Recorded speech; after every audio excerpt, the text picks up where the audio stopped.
Hi, this is Professor Ellis, and welcome to week 12 of science fiction.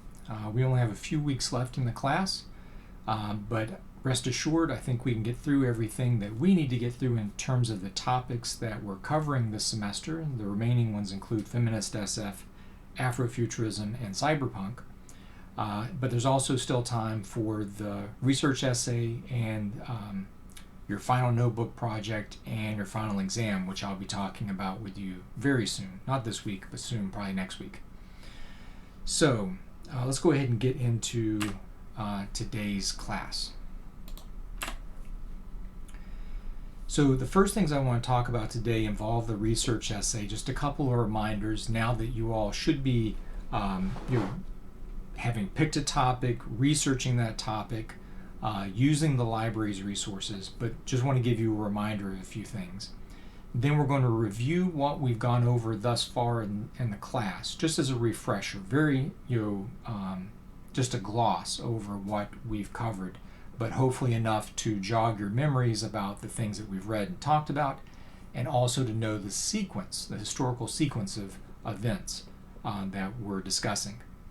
Then again with the lecture, we're mixing it up a little bit from what you've been encountering in the syllabus.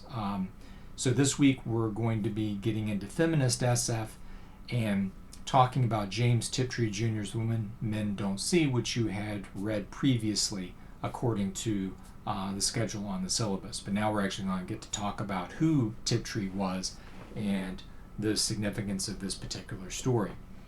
And then finally, we'll talk about the homework, and also just want to give a shout out now, and I'll give a shout out later, about the last day that I can receive work in the class is Tuesday, May 25th. So even though everything is due according to the syllabus on a particular date, I can accept late work after that up until Tuesday, May 25th. And the reason for that particular day and not being an even later date is that I have to have time to grade all the work in all of my classes and get grades submitted by the 28th. That's that's a deadline I can't change. That's set by the college. So the very last day that I can accept anything is going to be the end of the day, Tuesday, May 25th. So make sure that you get your work in by then. And again, as I've mentioned before, it's always better to submit something rather than nothing. Focus on those parts of the syllabus and the assignments that are worth the most if you're having to make prioritized decisions about what you need to catch up on. Obviously, the research essay is more important than doing a couple of the weekly writing assignments. But ideally, you're going to have kept up with all these different assignments. You're doing the writing intensive work of the class, and now it's just a matter of wrapping things up. But if you have found yourself behind on some aspects of the class, you may need to prioritize what you get caught up on, and always look at the syllabus and the grade distribution so that you can prioritize what it is you're doing and getting in by Tuesday, May 25th. All right, so research essay. I just want to give you guys a reminder. And so here I am on Open Lab, going back to our course, going to English2420. Okay, I'm on our course site now, and I'm looking at the syllabus. So one thing I wanted to remind everyone about is the college policy on academic integrity. I read this with you all in the first lecture, and I think it pays just to look at it again.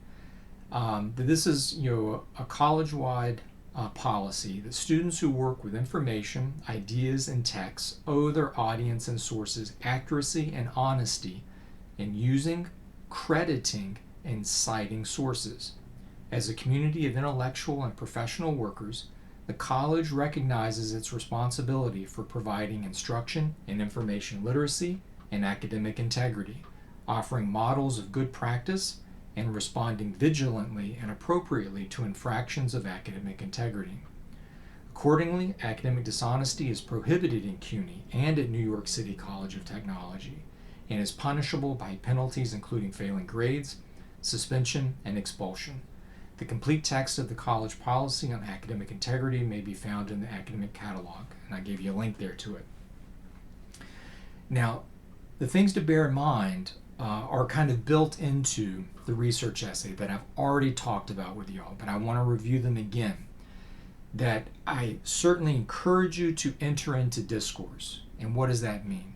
Entering into discourse is writing your essay so that, in a sense, you're joining a conversation about science fiction, about the subject of your paper, which is going to be that book, short story, television series or episode, film, movie, video game, music, anything that you can think of. And it also includes artwork, anything, comic books, graphic novels, etc. Anything that you have selected as the main topic of your research essay is something that you're going to be talking about in your research essay. I've encouraged you to incorporate some definitions of science fiction so you can quantify, you can say this is what science fiction means according to these people that you're quoting in your essay, and then you further talk about it in order to, in a sense, develop your own working definition of science fiction that you then can test against the topic of your essay, that work that you've selected, whether it be, the film, TV show, video game, comic book, etc. Anything at all that is science fictional that you've selected, you get to test according to those definitions of science fiction. And I gave you a link to that, of all those definitions that I provided, direct quotes with parenthetical citations and with cited entries. Now, in addition to that, a bigger part of discourse is what other people are saying about the work you selected as the topic of your essay. And that's where I encourage you all to go to the library. And again, since we're in the pandemic, just go to library.citytech.cuny.edu. There's ebooks that you can access. There's the journals that you can access. This is all vetted information, top quality research by very learned individuals that know a whole heck of a lot about science fiction and these particular works that you've selected for your essays. So it would be really cool for you to see what they have to say about it, and there may be things that you want to quote and then discuss as a part of your own conversation, your own discussion about the work that you've selected. And in a sense, that's where the conversation forms. You quote something that someone else has said about science fiction or about the work that you've selected, and then you talk about it in your own words. And so even though that person that you're quoting is not actually here and present with us the same way they would be if we were having a face-to-face conversation, but on the page, you are creating that conversation by quoting and then discussing, by engaging those ideas that someone else put on the page first. So this is what I meant before when I said you are entering discourse by writing this research essay, because it's not just you putting your own ideas down on the page, you're also engaging the ideas of others. And that engagement of the ideas of others is a conversation, except the conversation is taking place in writing rather than just the way we might speak if we were like hanging out and talking about this stuff. So whenever you're engaging these ideas of others, the words of others, they need to be quoted. Always put it into quotation marks.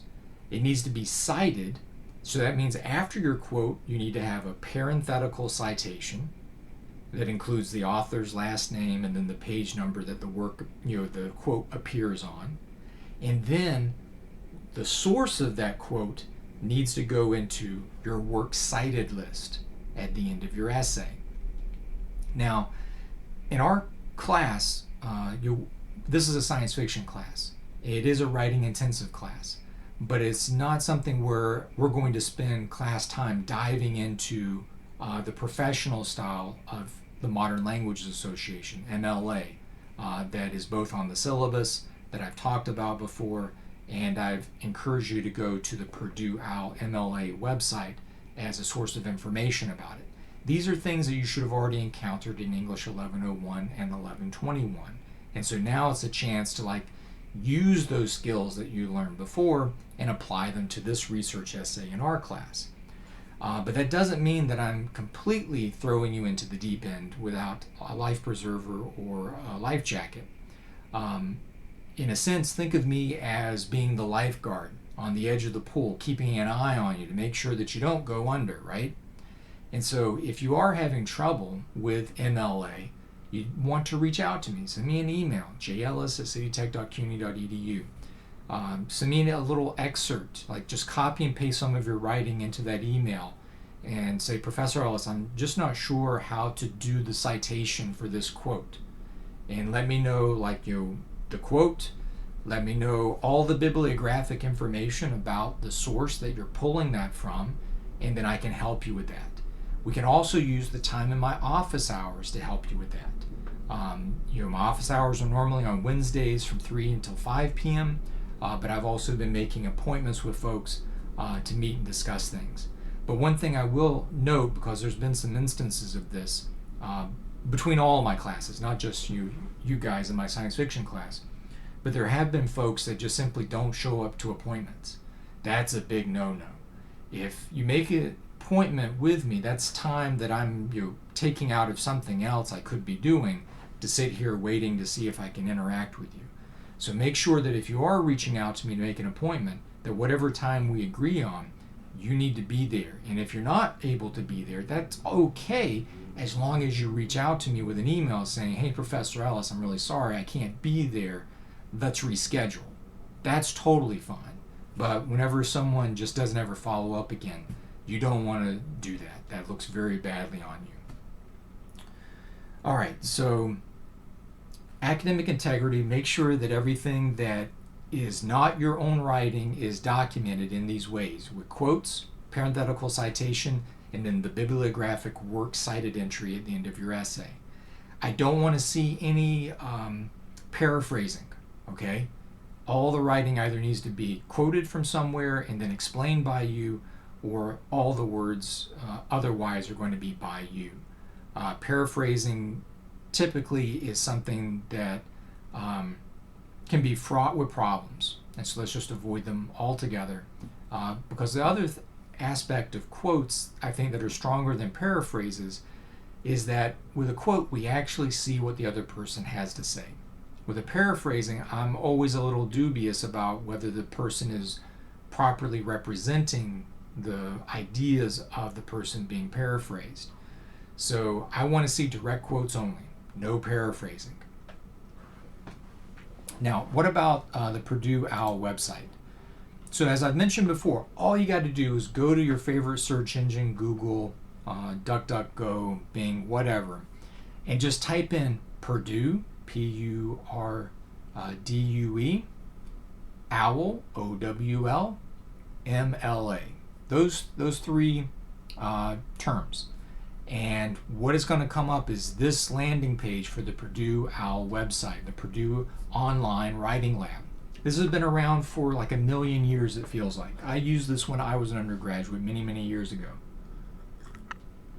And it's continually updated with the most up-to-date information. And so one thing I would recommend you look at, besides how to do in-text citations. Okay, in-text citations are where you quote someone's writing and then give that parenthetical citation at the end of the quote. This right here is a good example of what I'm looking for with your quotes and parenthetical citations. Romantic poetry is characterized by the quote, spontaneous overflow of powerful feelings, end quote, space, then the author's last name, Wordsworth, space, and then the page number that quote appears on, 263 of whatever work this is. So you can look at this as a reference for how to format that, okay? It's something you should have seen before, but again, this is a refresher. Then you also need to look at the MLA Works Cited page. That's the last page of your research essay, that includes a bibliographic entry for everything that you quote from in your essay. So again, one of those entries needs to be the subject of your research essay, that book or short story or film or video game or comic book or whatever it is that you selected to write about. That needs to be in your works cited list. Any of those science fiction definitions that I gave you that you might use, those need to be in the works cited list. And then any quotes that you pull from your research through the library, from ebooks or journals, journal articles, and also other websites that you might be looking at. Again, all of those things need to be quoted, cited, and then put into the works cited list. And they give you examples of that. Now finally, whenever you're getting ready to put the final spit and polish on your essay, you can look here, and I'll provide a direct link to this on our Open Lab site with today's lecture. You can see there's a link here for MLA sample paper.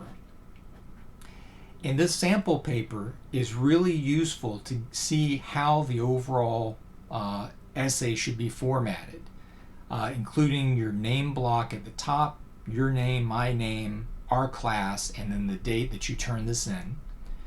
The title centered of your essay. You need to come up with a cool and catchy title, something that gets people's attention, that gives them an idea about what your essay is about. And then the formatting of each paragraph, you have an indent, and then there's some examples. If I scroll down, like headings, so you can include headings for the different sections of your essay if you want. And then keep scrolling down, and then here's some examples. These sentences here of parenthetical citations.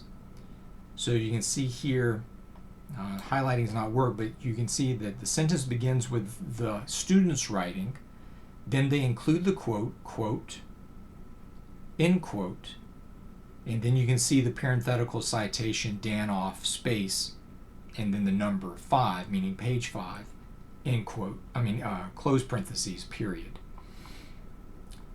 Now here's more for Danoff 7, here's one for Hertz 7.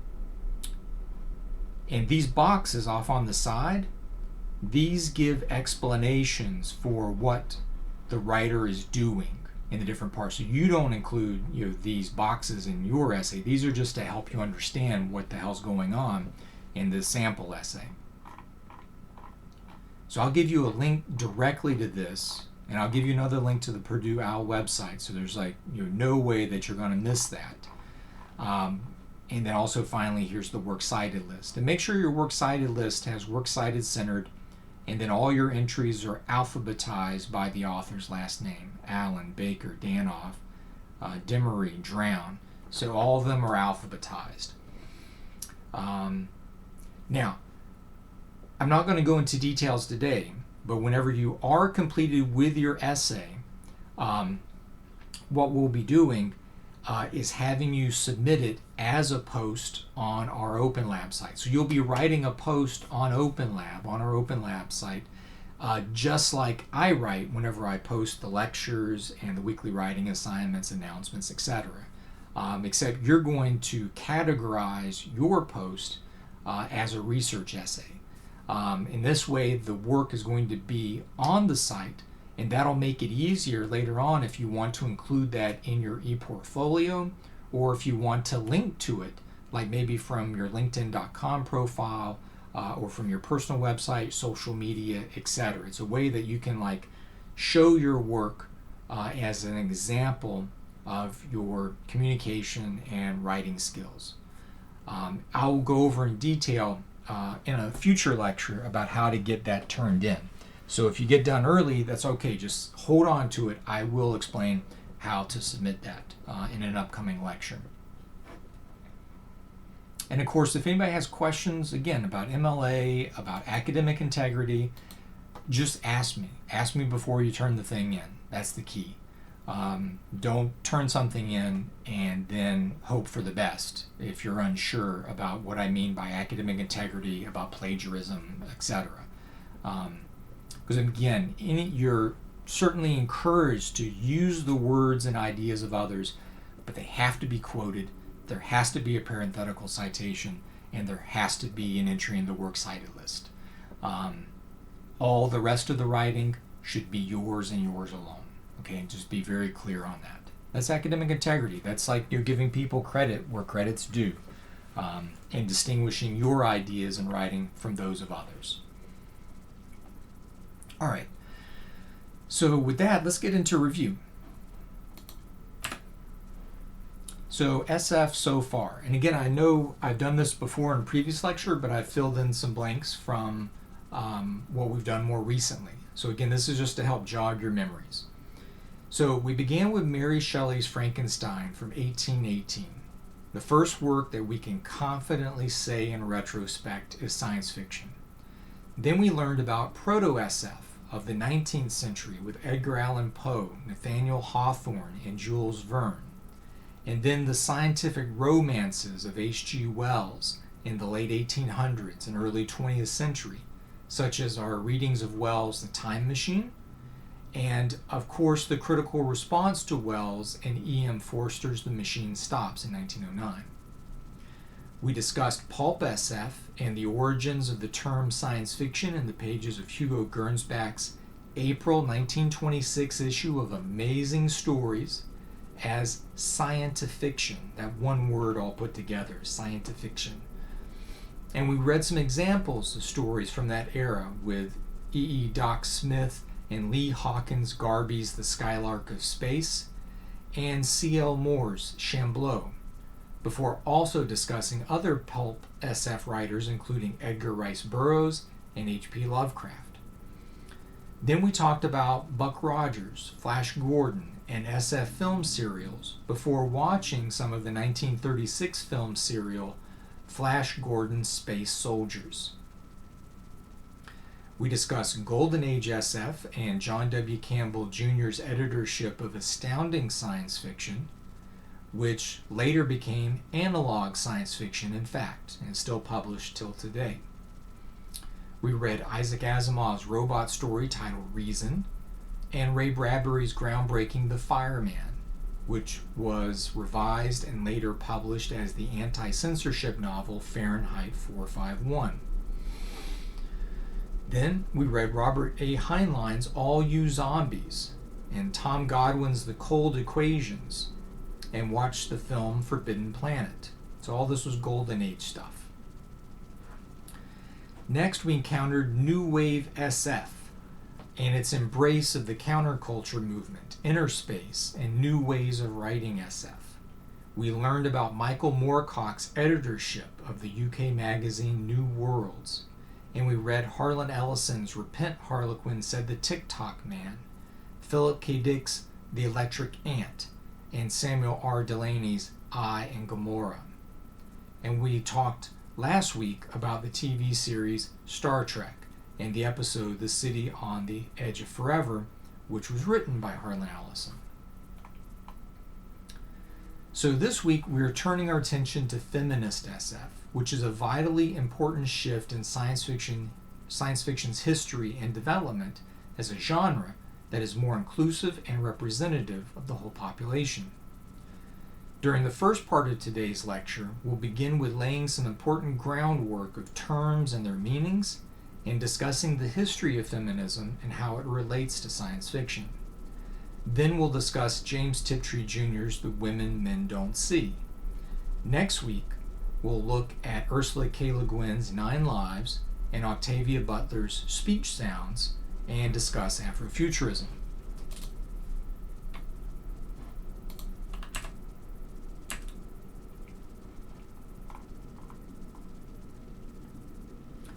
Some important terms that you need to know, you should put these into your notes as a way of distinguishing what they mean, and also how they can be important to some of the ideas in feminist SF stories. So first we got sex. And when I use the word sex, what I mean is biological reproductive traits. This would mean male, female, and intersex. Intersex individuals are those that may have a combination of sexual traits. They may be ambiguous. These are it's certainly like a reality that not everyone is always born definitively male or female, and this is where we get the term intersex. There's the term gender, and here we're talking about the social and cultural construction of sex. Gender is an idea of what male or female means culturally, and that's not always the true for every society on earth, for every group of people. These are things that people make up as a way of defining different sex roles within society, within their cultures, etc. And it's something that changes over time. It's not always the way it's always been. Then there's the term sexuality. And here I'm talking about sexual feelings and sexual orientation. And I'll add that even Freud, who we get the theory of psychoanalysis and the theory of tripartite of mind from, even Freud understood that this was more complicated than simply heterosexuality. Also, it should be noted that the idea of sexualities have changed over time. In particular, this is a name that you might want to put in your notes, is Michel Foucault, M-I-C-H-E-L, Foucault, F-O-U-C-A-U-L-T. Michel Foucault was a French theorist, philosopher, a public intellectual. He explored the history of ideas in his work while he was alive. And he and others have explored this whole idea of how sexuality as an idea, as a concept, has changed over time. And we can think of it in particular, just the idea of what homosexuality means is not the same now as it was, say, 100 or 200 years ago. There's a history to how these ideas change over time and how they're regarded and thought about. The next term is sexism.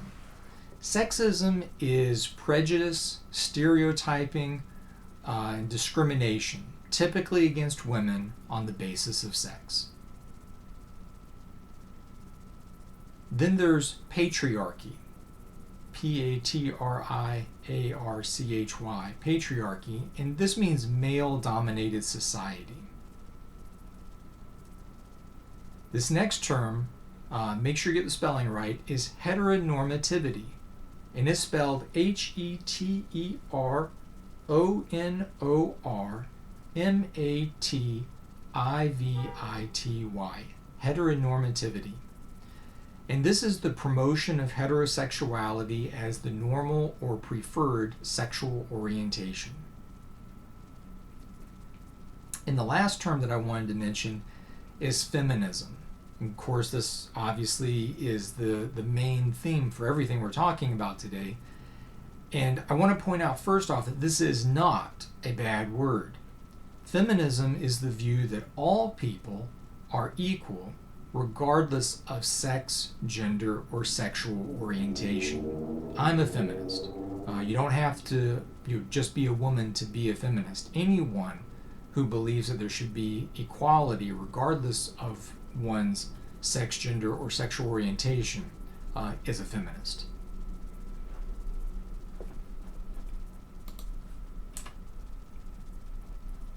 Now, let's go through a short history of feminism. I mean, there's a whole lot here to unpack, and unfortunately, we only have this, the time of this lecture to work through these things. But I do want to give you all an idea of what feminism is, how it's evolved over time, and what things has it been able to accomplish in our history. So make sure you get these different waves down: first wave, second wave, third wave, and now what we're in now, fourth wave feminism. First wave feminism is primarily around the 19th and early 20th century. Its major ideas include women's suffrage, that means the women's right to vote, the educational rights for girls, meaning that girls should get an education just as much as boys should get an education, the fight for better working conditions for women, because you can imagine, particularly at that time, women were working in really bad conditions, particularly like in the garment industry. And so it was fighting for better working conditions for them, safer working conditions, so they didn't all die in a terrible building fire type deal. And it's also involved a rejection of the idea that women were inferior to men. And so they were trying to fight against that idea, that culturally constructed and held idea that women were inferior to men. Now, a foundational work for first wave feminism that connects us back to Mary Shelley is something by Mary Shelley's mom, Mary Wollstonecraft. Make sure you remember how to spell her name. M-A-R-Y, Mary Wollstonecraft. W-O-L-L-S-T-O-N-E-C-R-A-F-T. That's Mary Shelley's mom, Mary Wollstonecraft. And she wrote a work in 1792 called A Vindication of the Rights of Women. A Vindication of the Rights of Women in 1792. And in particular, some of the arguments that she's making is that, if women are in charge of raising the youth that are going to be the next generation of workers and leaders and also homemakers, everybody, then women need to be educated. They should also have a voice in things. That, if they're really that important to the functioning of society, why are they being put down and relegated to an afterthought rather than being front and center with everything taking place in the world? Vindication of the Rights of Women, 1792. And it was also during this time that with women's suffrage, there was the amendment to the United States Constitution that guaranteed the right to vote. And there were efforts to get the right to vote in other countries around the world. Some around that time, others came much later. But I will say that this is also the first introduction of what's called the Equal Rights Amendment to the U.S. Constitution, which was unfortunately unsuccessful at that time. Next, we got second wave feminism. And this is from the 1950s to the 1980s. And second wave feminism's major ideas included women's liberation, challenged the idea of the post-World War II nuclear family. Nuclear family is a term describing, man, woman, and child. This you think of it like the nucleus of an atom. That's where the term comes from, the nuclear family and the nuclear era. Kind of like, you have your neutrons, protons, and electrons, right? It was also about reproductive rights, that women should have control over their bodies. It was working toward obtaining equality. And it was also during this time that the National Organization of Women, or NOW, was founded. Also during second wave feminism is when we have the second introduction of the Equal Rights Amendment to the U.S. Constitution by then Michigan Congressional Representative Martha W. Griffiths on 10th August 1970. Initially, it didn't pass a joint resolution of Congress, meaning that it passed the House but not the Senate before Congress went into recess. So then she reintroduced it the next year. And that year, 1971, it passed the House and then the Senate on 22nd March 1971, which meant that the amendment then went to all the legislatures of each state to then ratify it. Now, if you remember from your civics lessons and history of the United States, you know that for an amendment to become ratified, 3/4 of the state legislatures would need to ratify it. But due to congressionally imposed deadlines, I mean, these are arbitrary deadlines that were put in place, some states' previous ratifications being revoked, meaning 1 year a state's legislature would say, yes, we ratify this. But then you can imagine that a different group of people, more conservative, would get elected, and then they would want to revoke that ratification. There's still legal questions about whether they could even do this or not. But these legal questions regarding revocation of ratifications and these deadlines are actually still working their way through court cases that are going on right now. So we don't know yet if the Equal Rights Amendment, as it stands from this time it was passed in 1971, if it will become part of the Constitution or not. This is still up in the air. Now, there are 3 important works that you should know about second wave feminism. The first is Simone de Beauvoir's The Second Sex. And her name is spelled Simonde, Beauvoir, Beauvoir. The Second Sex was originally published in French in 1949, and then it was translated into English in 1953. And what it does is it charts women's oppression throughout history. So she's taking this look at how women have been oppressed over time. A second important work from second wave feminism is Betty Friedan's The Feminine Mystique. Betty, B-E-T-T-Y, Friedan, F-R-I-E-D-A-N, Betty Friedan's The Feminine Mystique from 1963. This was a bestseller, and it actually was inspired by the work of Simone de Beauvoir, and it introduced the nameless dissatisfaction of the happy housewife heroine confined to the, quote, the comfortable concentration camp of the middle class home. And then the third work that I wanted to mention is Shulamith Firestone's The Dialectic of Sex, The Case for Feminist Revolution from 1970. And her name is spelled S-H-U-L-A-M-I-T-H, Shulamith Firestone, F-I-R-E-S-T-O-N-E, The Dialectic of Sex, 1970. And this was a very rigorous work that explores the oppressive economics of 20th century reproduction, including childbirth and child rearing, essentially looking at those things as labor that's not paid and not given value. And it argues for reproductive technologies to relieve women of this labor. You can imagine, like I'm just thinking of my own experience growing up.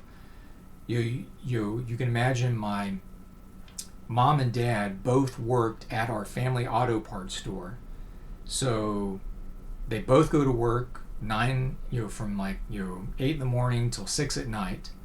But then after work, my parents would come home. My mom would have to look after me. She would have to prepare dinner. She's doing the laundry. She's washing the dishes. All these things are essentially labor that's unpaid for and isn't really given value. It's something of an expectation on women at that time. And so Shulamith Firestone is like saying, like, this needs to change. We need to look at this differently as a labor issue rather than just something that's an accepted part of how life works. Now we have third wave feminism. And this began in the 1990s, and overlaps with many of the ideals of second wave feminism. Some of the main ideas from third wave feminism, however, include recognize that there is not a universal female identity, meaning like, for example, white women in say, we could even say different places in the country is going to be different than white women's lived experience in other places. We could think of white women's versus black women's experiences are going to be different. That there isn't a unifying female identity, right? That there's a lot of different women in the world, and all of their experiences matter and should be a part of what's taking place with these challenges to the way things have been. And so is that recognition finally, whereas with second wave feminism, that was primarily about white middle class women's experience. So continuing with third wave feminism, in addition to this recognition that there's not a universal female identity, there's growing affinity, AFFINITY, affinity politics with other groups based on class, sexual orientation, with LGBT plus groups, race, nationality. So affinity politics means that you work with other groups that are also fighting for their own rights, for their own equality, but their experience is going to be obviously different than the main group of third wave feminism, but there's still going to be points of contact between the members of these different groups where they can work together, because essentially whenever we think about freedom, what we should be thinking of is creating more freedom, more rights for everyone, and not just for ourselves. I mean, if we want to think about it just pragmatically and even selfishly, by guaranteeing the rights and freedoms of others, that if your rights and freedoms are ever challenged, that the fact that you've advocated and worked for the rights and freedoms of others should form some sort of mutual connection, a mutual way of helping one another out, that in the long term should have those groups then in turn support what you may be feeling as a loss of rights or freedom. So by lifting everyone up, we're being able to lift ourselves as well. It's this idea that we can all work together towards this, that it isn't a zero-sum game in terms of rights and freedoms, that everyone can enjoy these rights and freedoms. And with affinity politics is one of the ways at this time that there was a work toward achieving that. Also during third wave feminism, there was fight back against second wave backlash, meaning that there were conservatives and different groups, and even to say not all women are united behind the idea of feminism, right? And so there's this backlash that is having to be confronted by third wave feminists. But there's also new networks of support and awareness. One in particular I think is very important is RAINN, RAINN, the Rape, Abuse, and Incest National Network, which advocates for survivors, tries to help people that are in these bad situations. So there's this important work that's also coming out of third wave feminism. There are three important works that I want to mention that you ought to know about. The first is called Gender Trouble, Feminism and the Subversion of Identity. And this is by Judith Butler, Judith Butler, Butler, Judith Butler. And it was published in 1990. Gender trouble makes the argument that gender is something performed, that our identity is a performance. So essentially, if ideas about gender is something culturally constructed, not only is it something that we learn by observing how other people act, both interpersonally as well as like on television and film. But it's something that we ourselves perform. So we're learning a performance and then we perform it ourselves.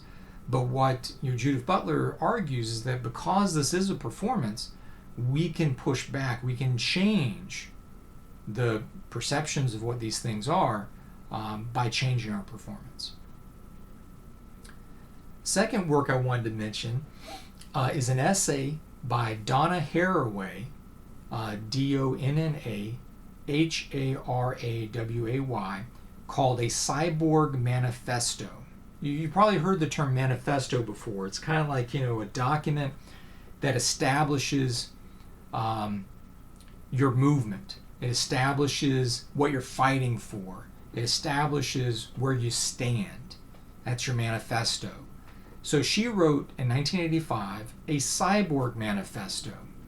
And what she argues is that what really we should be focused on are affinity politics and the networks that we're a part of. And what she recognizes is that we are all cyborgs now in the contemporary world because, if you're familiar with the term cyborg, it means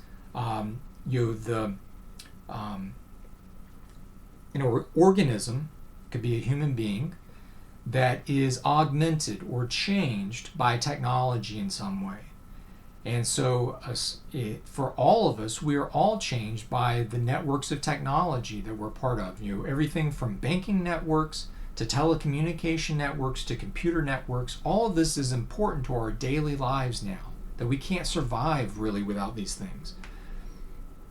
And so Haraway is saying that it's important for women in particular, if we're thinking of third wave feminism, to make use of affinity networks, affinity politics, and these networks, these different digital tools to achieve the ends of greater equality, right? And then the third work I wanted to mention is by one of Donna Haraway's students. Her name is Sandy Stone, Sandystone, and it's an essay called The Empire Strikes Back, a Post-Transsexual Manifesto, and it's from 1987. And Sandy Stone is a transgendered individual, and they challenge heteronormativity in this essay. Very important work. And then finally, with this short history of feminism, let's bring ourselves to our contemporary moment with fourth wave feminism. We are currently in an era known as fourth wave feminism, which we can say began in the early 2010s. It focuses on the empowerment of women, digital tools for connecting, sharing, and amplifying the voices of others. Think of Laura Bates' Everyday Sexism Project, Anita Sarkeesian's Tropes versus Women in Video Games, and hashtag activism like Me Too. And also intersectionality, or according to Merriam-Webster's dictionary, the complex cumulative way in which the effects of multiple forms of discrimination, such as racism, sexism, and classism, combine, overlap, or intersect, especially in the experiences of marginalized individuals or groups, end quote. Which means that in terms of women's experiences, white upper-class women's experience is different than, for example, black immigrant women's experience. Fourth wave feminism acknowledges these differences and works for recognition and equality for all women, regardless of race or social background. Now, fourth wave feminism is also an era of reckoning for some powerful men who abused women, such as Bill Cosby and Harvey Weinstein. But it's also an era of celebration of women's accomplishments, including Kamala Harris's election as the first woman vice president of the United States. So this is a very short history of feminism. A lot of ideas there. And if you're working on something that could be related to this for your research essay, you can also reach out to me and I can provide you with some links and other information that might help in your work. So this brings us to Feminist SF. As we know from our reading, women have been writing science fiction for a long time, beginning with Mary Shelley's Frankenstein in 1818.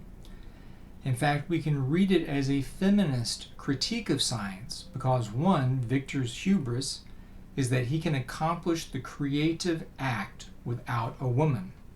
And two, women are not given a voice. Walton writes to his sister, and Victor tells Elizabeth only so much and what to do. However, there are precursors, such as Margaret Cavendish's The Description of a New World called The Blazing World from 1666.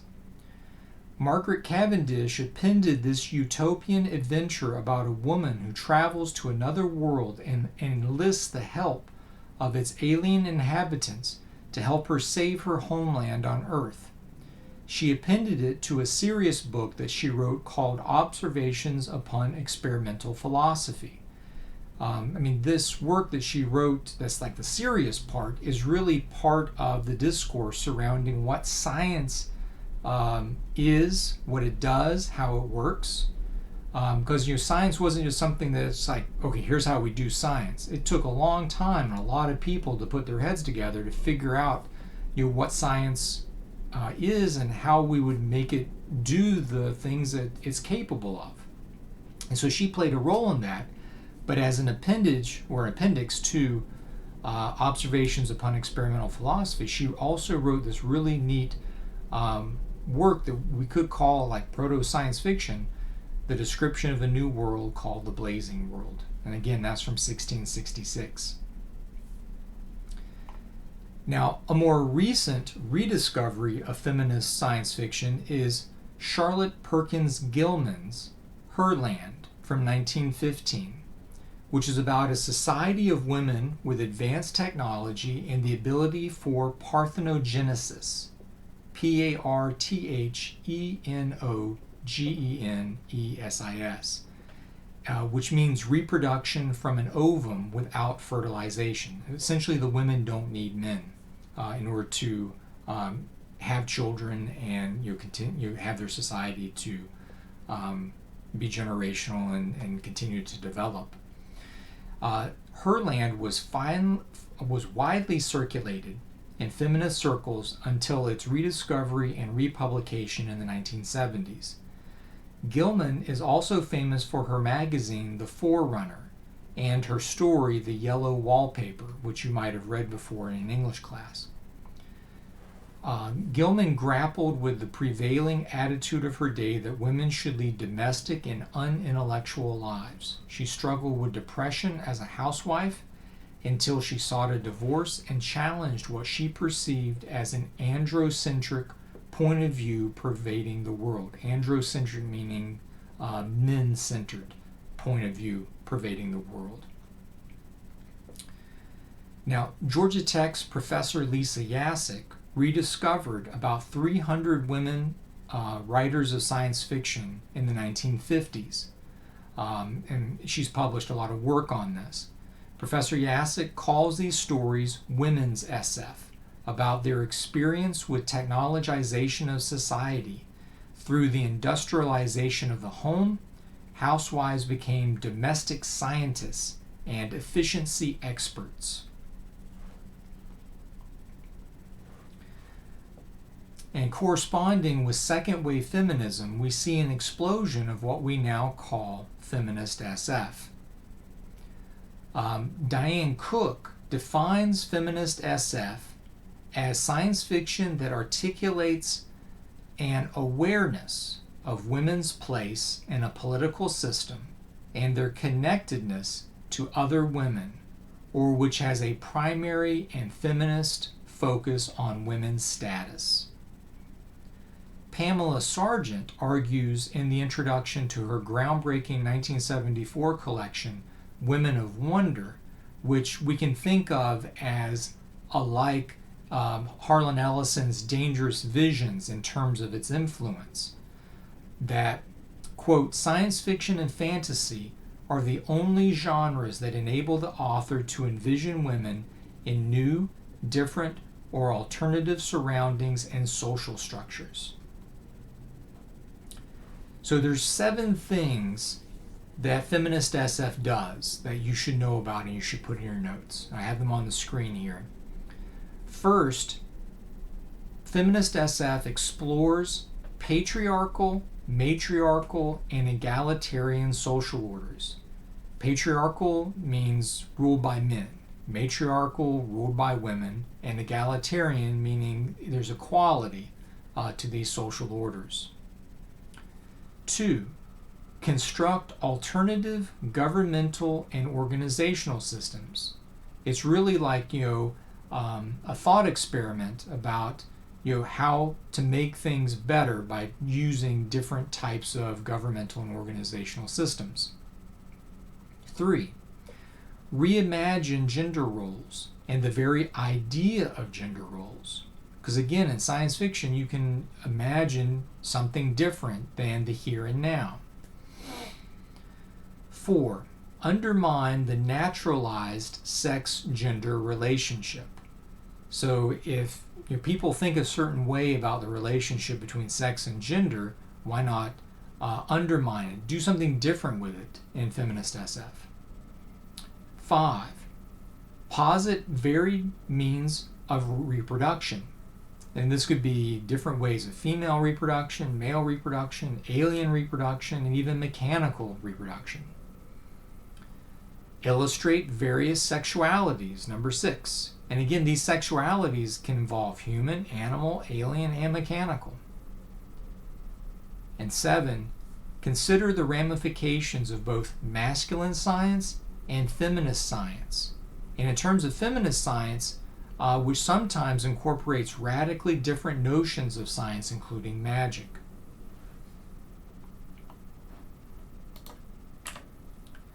There are 3 major works I want to tell you about before we get to James Tiptree Jr.'s story that you read for today. So starting from the left here is Ursula K. Le Guin's, and she was born in 1929 and died in 2018. And we're going to be reading one of her stories for next week. And in this novel that you see here, this is The Left Hand of Darkness from 1969. And The Left Hand of Darkness is about a male, Hainish explorer who visits a world where any person can fulfill the male or female role in reproduction during a time called Kemmer, K-E-M-M-E-R. Without permanent reproductive roles, you cannot have enforced gender roles. You should also know about Le Guin that her father and mother were groundbreaking anthropologists. Having grown up and learned from them, she brought an anthropological and linguistic awareness to her science fiction that is almost unmatched. And also, coincidentally, she was also a friend of Philip K. Dick from New Wave SF. In fact, they went to the same high school, but at the time they did not know one another. It was only later in life that they became friends. The second work here is Joanna Russ's The Female Man. Joanna Russ, she was born in 1937 and died in 2011, and The Female Man came out in 1970. And it's about 4 women from different times and places that are brought together. Through their interaction, they question their place in their respective worlds and their identities as women. They include Janine, a librarian from an alternate history that never escaped the Great Depression, Joanna, from the 1970s and someone much like the author, Janet from a place called While Away, and Jael, Jael, who is an assassin from a future world where the 2 sexes are at war. And she's actually responsible for bringing the other women together to propose a revolution against men. A little background on Joanna Russ that I want to give you, because in our class this semester we're not reading her work, but I think she's a very important person to know about. So again, she was born in 1937 and died in 2011. And she was a professor of English at University of Washington and also a writer. And her writing was the application of social and cultural theory into action. So it's like she's taking all of her academic ideas and funneling them into her writing so that it'll inspire and inform people through reading the science fiction that she's writing. Some of the themes in her work include strong female or underrepresented persons, for example, homosexual men. Another theme is that she uses SF tropes such as space opera, utopia, dystopia, and alternative history for satirical purposes.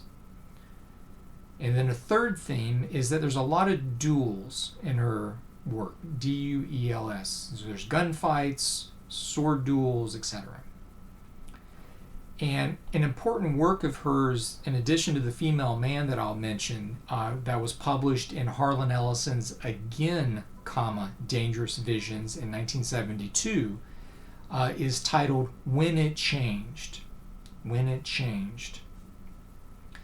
And it's set on While Away, where you had mentioned Janet was from in The Female Man. So on this planet called While Away, men returned to the planet after there had been centuries of no men living there. It was a women-only planet. And the women there are essentially in charge of this world after the genetic and chemical destruction of the human genome back on Earth. And when these men show up, the women are like, some of them are curious, others of them are like quite, afraid of what might happen. Clearly, the men want to use the women, essentially for reproduction. And there's a certain tragedy revealed at the end of the story that the old name for the planet was called For a While. So meaning like, it was only meant to last for a while. Eventually, like the goodness of this women-only world was going to end eventually when men came back. And then the last work that I wanted to mention as a major feminist SF work is Marge Piercy's Woman on the Edge of Time. And Marge Piercy was born in 1936. And Woman on the Edge of Time was published in 1976. And it's about a Hispanic woman named Consuelo Ramos who is institutionalized wrongly for abusing her daughter. And while she's in the hospital, she communicates with an androgynous woman from the future named Luciente. Consuelo learns that her actions in the present can influence the future, either yielding a utopia or a dystopia. And so you can see like there's some connections there between Woman on the Edge of Time and Harlan Ellison's penned script for The City on the Edge of Time. And I think it's interesting here where you have someone who many people in society would think is inconsequential, but through the story we learn that this quote-unquote small person actually matters a lot in either the world turning out to be a great place or turning out to be a terrible place based on what action she takes. Marge Piercy, just so you know, is an American poet, novelist, and activist. Her work is characterized as having multiple points of view. She's trying to show all these different angles on what's taking place in her stories.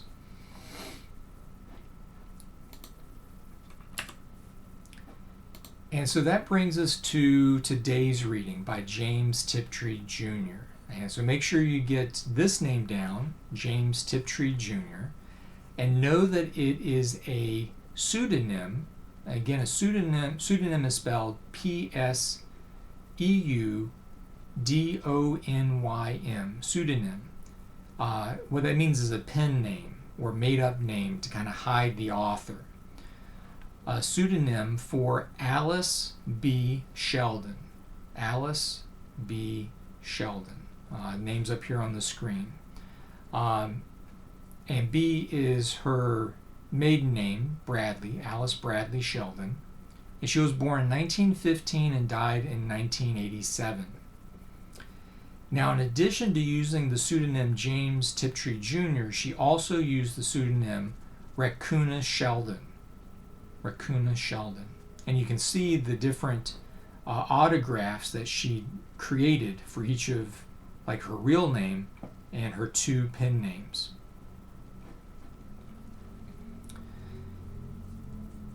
Now, the story that we read for today, The Women Men Don't See, originally appeared in the Magazine of Fantasy and Science Fiction in December 1973. Make sure you remember that and commit that to your notes. Now, Alice B. Sheldon had a fascinating life. In fact, her Tiptree biography, like the biography she would give editors about who this Tiptree guy was essentially her own biography, but she changed the pronouns from she, her to he, his. So Alice B. Sheldon's parents were Chicago socialites and regularly took her on safari in Africa. So they're like traveling to Africa, going out into the bush, hunting wild game, and she's taking part in all this, even though she's like a little girl. She joined the U.S. Army and did a stint in Air Force intelligence, earning the rank of major, which, especially at that time, was quite unusual. That's a high rank for a woman officer at that time. She then worked in the Pentagon and joined the CIA, where she worked until returning to university later in life. She earned a PhD in experimental psychology in 1967, and it was around that time that she began writing science fiction stories as Tiptree. Now, while she was married twice, she admitted that her own sexuality was more complicated than just simply her being heterosexual. Now, the themes of her work that you should know about include sex, identity, feminist depictions of male-female relations, ecology, so like the natural world is a big part of her writing, and then perhaps the strongest theme across all of her writing is death. Death is a big overshadowing part of a lot of her writing. Now, I think it's also worth noting, perhaps as a bit of trivia, but also like this idea of death and its shadow kind of falling over all of her writing. You might want to know that on May 19th, 1987, she shot her invalid 84-year-old husband, Huntington Sheldon, and then took her own life. They were discovered hand in hand with a suicide note that they had co-written years earlier.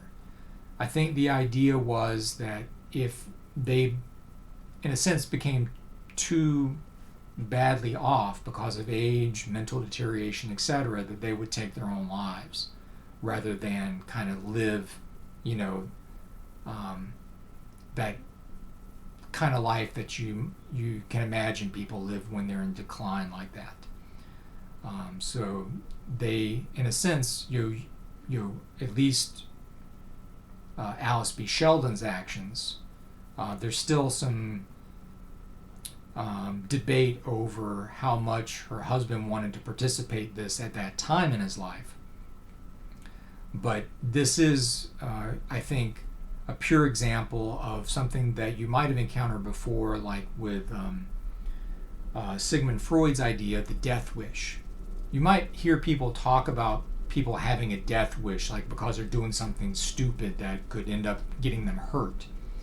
But the real idea of the death wish is that we all desire to have control over how we die, whether it be to die peacefully in our sleep or in some other way. And I think in this case with Alice B. Sheldon, she wanted to have control over her destiny in this way.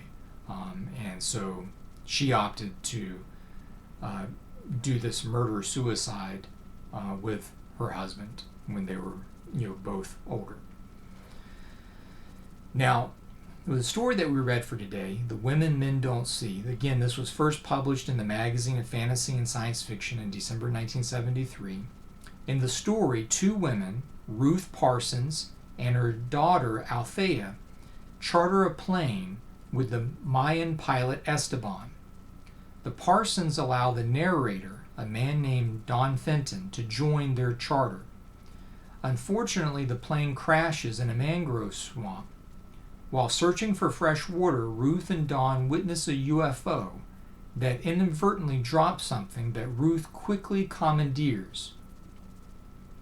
During this trek, Ruth tries to explain to a dumbfounded Don women's place in the world. And this is an important quote. She tells him, quote, "What women do is survive. We live by ones and twos in the chinks of your world machine," end quote. When the alien returns, Ruth offers to return what she found in exchange for a ride for herself and her daughter away from Earth. Dawn throughout doesn't understand why women who are not seen as equals by men like him want to leave Earth where they might find greater possibilities out in the cosmos. So I think it's a very interesting story, and it's certainly an indictment of men who really aren't seeing women for being real people that have like their own wants, desires, wishes in the world. It's like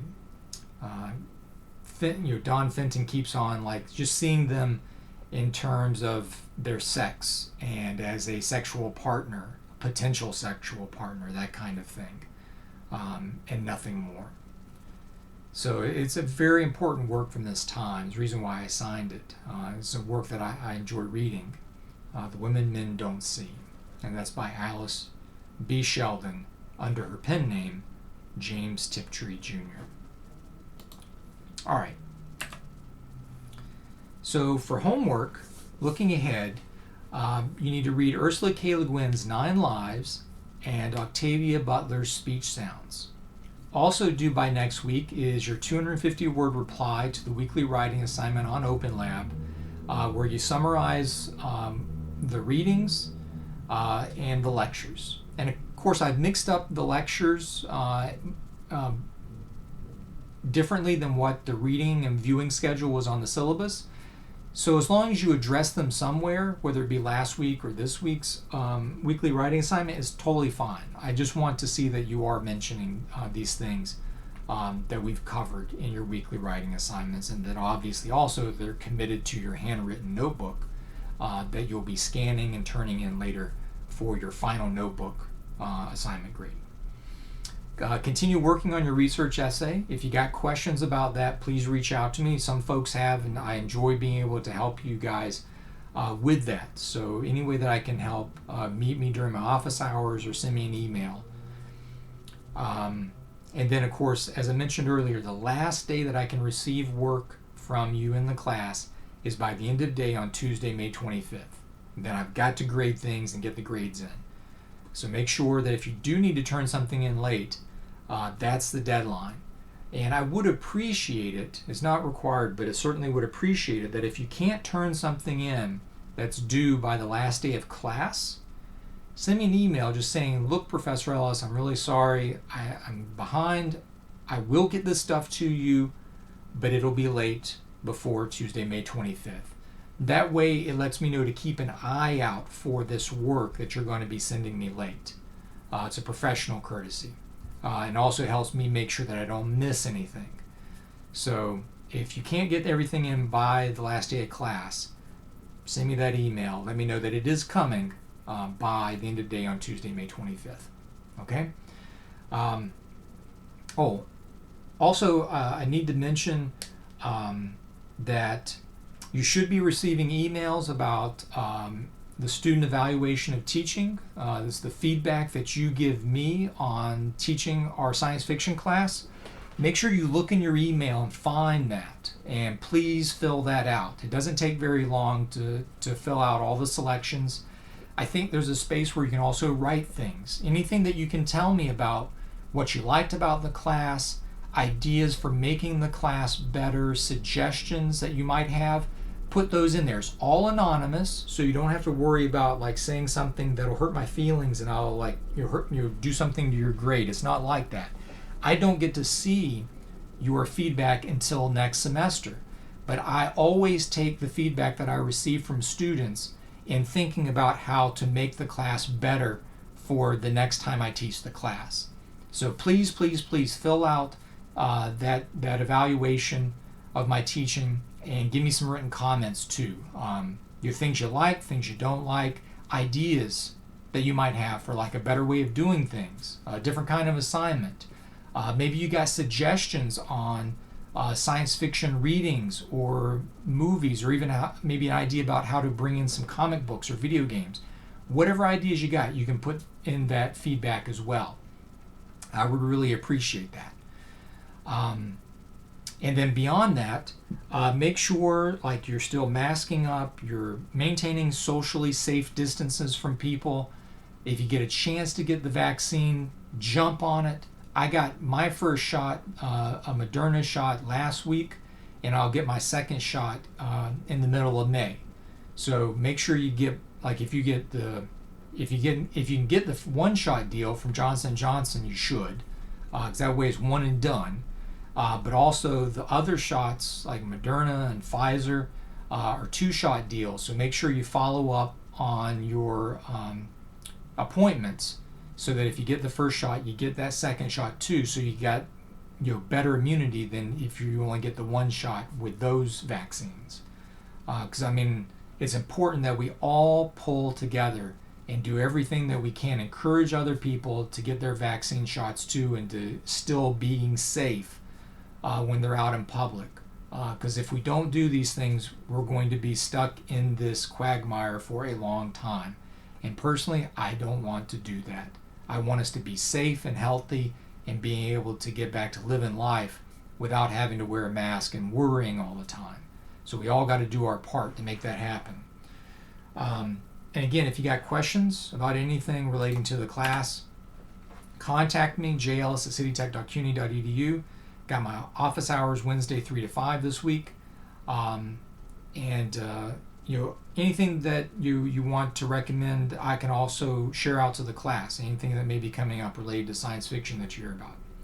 So everybody take care, be safe, stay healthy, and I will talk with you again real soon.